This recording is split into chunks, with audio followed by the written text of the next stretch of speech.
Okay guys, good day. So this time, we're having the ballasting operation. So we have to start the ballasting to fill out the ballast tank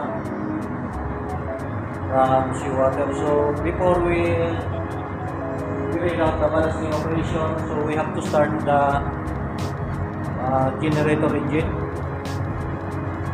And we have to synchronize the two generators because we are not able to run the two ballast pump with one generator.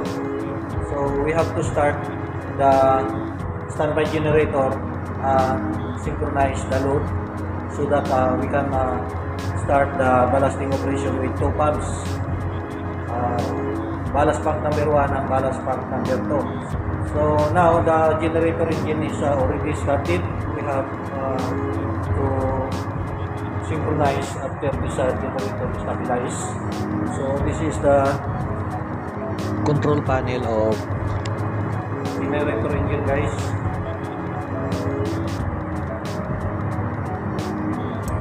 So the generator engine now is the service is generator engine number 2. We have to start the generator engine number 3. Now the generator engine number 3 is ready to synchronize.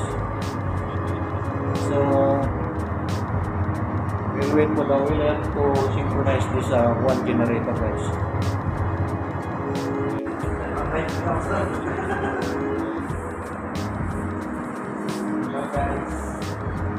So guys, first engineer, second engineer, third engineer. Mga pogi to, guys.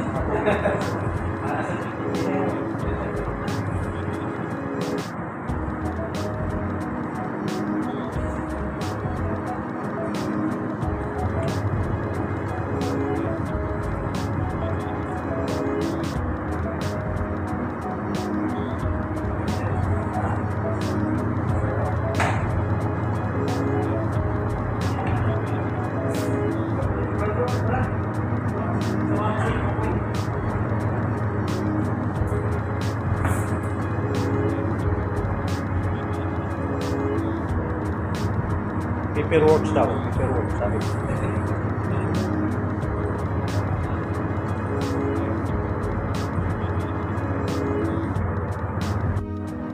Say hi.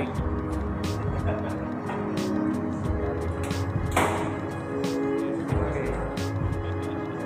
Now guys, the generator is ready to synchronize, so we have to carry out the synchronizing of generator number 3 to generator number 2. The service generator is number 2. Okay.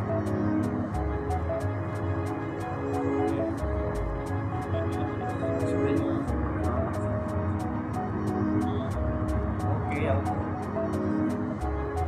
of zero.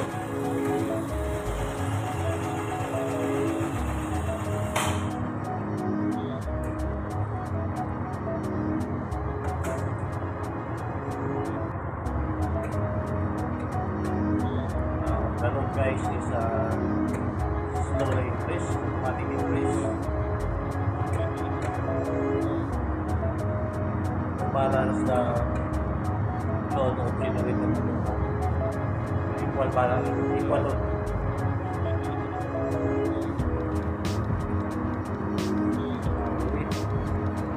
So we will go to start the ballast pump.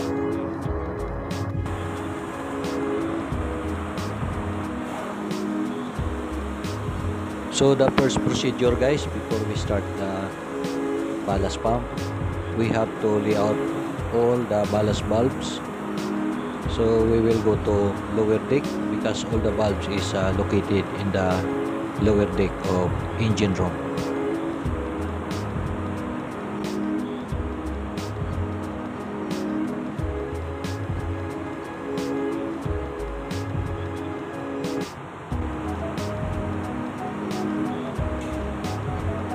First is open the suction of ballast pump number 1 and number 2, and after that open the delivery valve of ballast 1 and ballast number 2 going to ballast tank. So this ballast operation guys, we have to use 2 ballast pump because 1 ballast pump supply to ballast tank at port side, and 1 ballast pump also supplied to starboard side. So we have to use 2 ballast pump.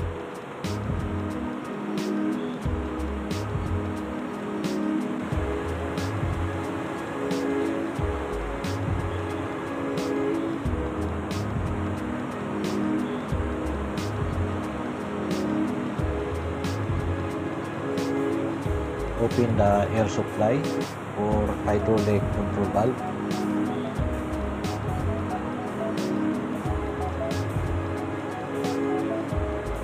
Open hydraulic supply to open ballast tank valve.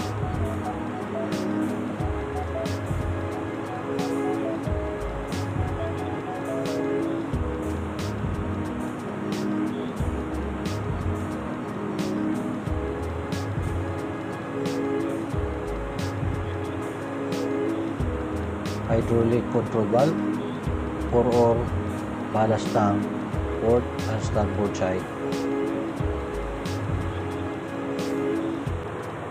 Now let's go to BWT's control panel to start the ballasting operation.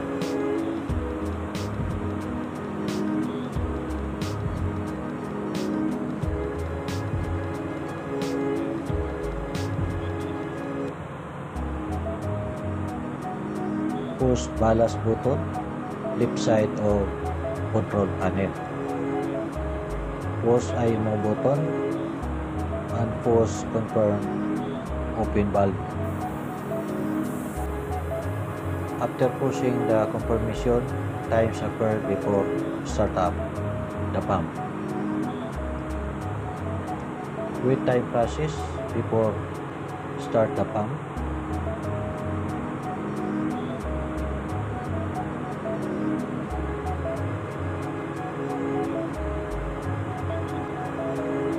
Now confirm layout of valves all open.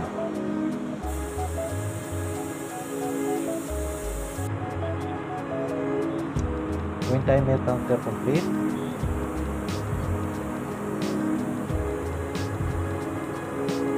start ballast water pump appears in the screen. Push confirm ballast water pump run. Now push to start ballast pump number 1 and number 2 by pushing push button switch.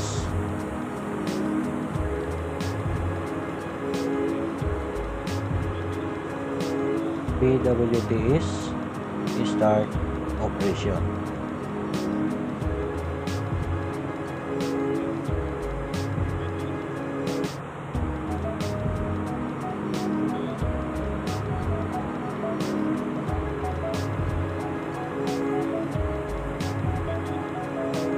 Observe all in good working condition after startup of ballasting operation.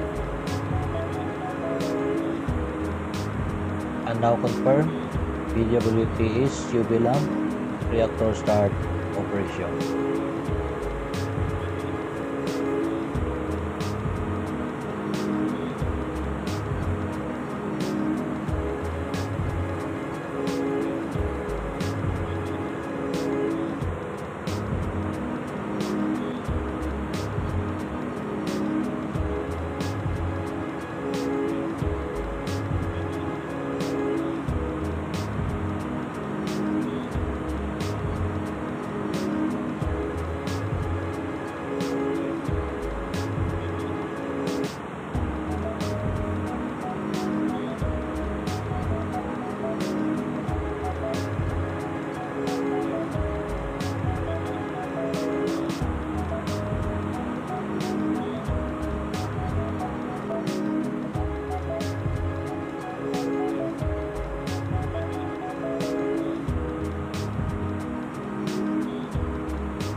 So guys, this is the guidelines of operating procedure for ballasting and deballasting of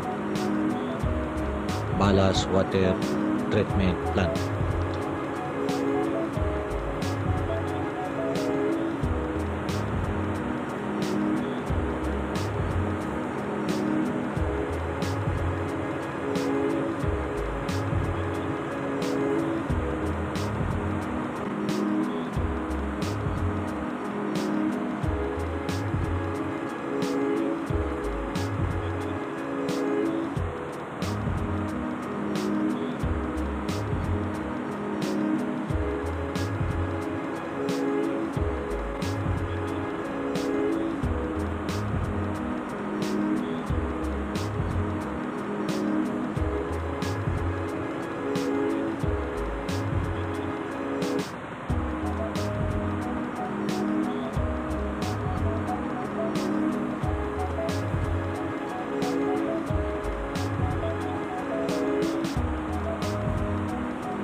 So guys, this is the UV lamp reactor of BWTS equipped in this vessel, and that is the UV lamp terminals.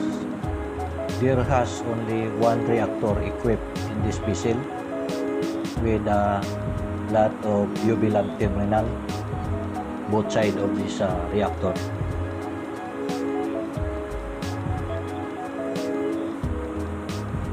And this is also the CIP chemical tank.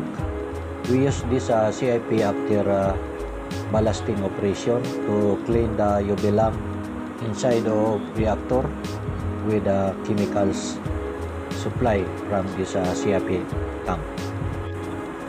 For those who have not yet subscribed to my YouTube channel, please subscribe so that you will be updated to my next videos.